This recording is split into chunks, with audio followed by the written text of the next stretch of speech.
naglabas pa lang ako. Di pa naglabas, di pa lang ako sa kama. Nag-effect.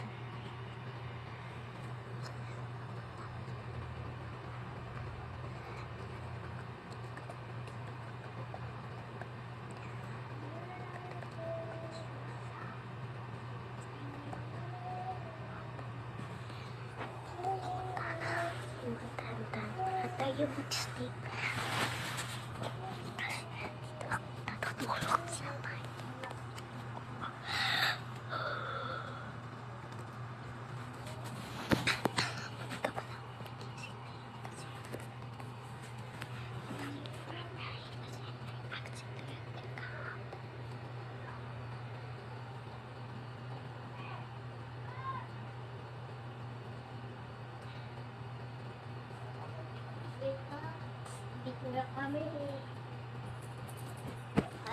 So, ma-face, matulog po na ako na kasi gabi pa sa ako. Mga besh, kung napanood nyo po ang video na ito at nandito na po kayo dumating, does it means nagustuhan nyo ang mga vlog ng mga apo ko. Papalo naman ako para daily tayo na upload sa kanila mga video. Ito po yung buhay nila, so binablog ko sila para lumaki man sila, meron sila mga memories.